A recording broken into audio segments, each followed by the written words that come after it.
Cierra, could you talk a little bit about being able to survive that second half, and did you think at all about the Miami game during that time? Did that ever come up in a huddle or anything? No, Miami didn't come up. Of course, we wanted to get back on track and stop their run. We stopped playing defense, and that's what happens. They go on huge runs. Chastity hit some great shots, and we needed to do better on defending her and defending the screens, and I'm just glad we came out with a win. Do you think the fouls, was that the seeds of this? Yeah, that was a huge issue. We need to learn how to play defense without fouling. I think we had 4 people with 3 fouls at one point. Myself, Izzy, Shar, and somebody else, I think, was in pretty bad foul trouble. So we just need to learn how to play without fouling so much. We sent them to the line way too much. Tabor, because of that, you ended up having to guard in the paint. I mean, a lot of times you were picking up 6'7", a little bit taller than you. Just talk about your effort in the paint to guard much taller players than yourself.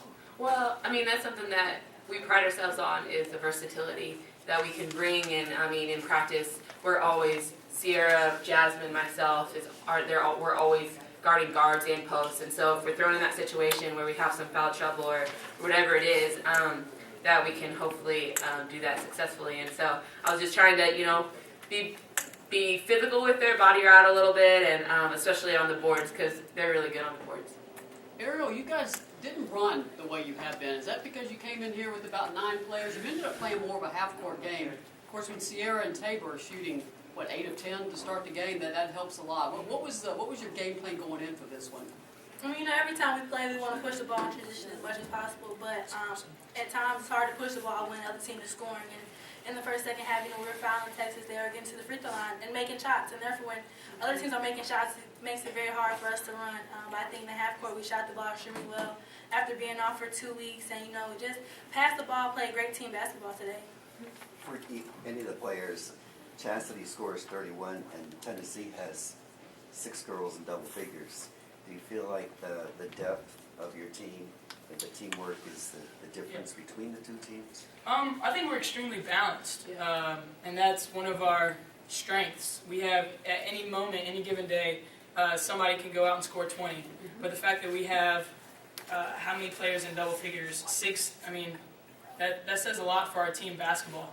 And I think, too, especially playing against, Texas, Baylor, top 15 opponents, it's a lot harder if you have balance. And we know that we're not necessarily the biggest team in the country, so we're going to have to play balanced, and we're going to have to, take this kind of balanced scoring effort and go in and when we play Baylor, Stanford, etc. So. Ariel, with Andrea Carter obviously done with the shoulder surgery, you're going to log a lot of minutes at point. You went 37 today. Do you feel like you're in a better position to do that as a sophomore than you were as a freshman?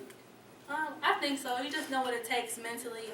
This game is 90% mental, as we all know, and so, with her going down, she was always there encouraging me, like, pointing, I got to get in shape, in practice, I'm trying to go through every possession and just getting myself prepared physically to be able to play minutes, because I know that's what I'm going to do for us to be successful. Ariel, can you talk a little bit about Megan? She hit some big shots for you, but at times it almost seemed like she was a Gatling gun out there, just firing them off. Were you guys trying to calm her down a little bit? It looked like she was a little bit too amped up at times. We were. When you come back home, you get excited. Of course, we want to play well in front of your family and friends.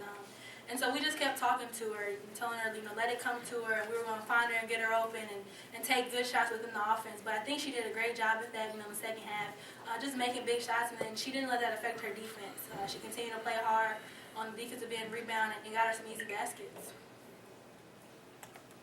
Any more questions? Tabor, Cierra, both of you were talking about you're hesitant to shoot sometime. Neither one of you were today. You took the shot, you didn't think it. Ariel's now smiling, going, apparently have you been telling them to do that? Yes, told them always be ready. What was the difference today? Because neither one of you hesitated. You got the ball and you put it up. If you both can just answer what was the difference in, say, this game and other games.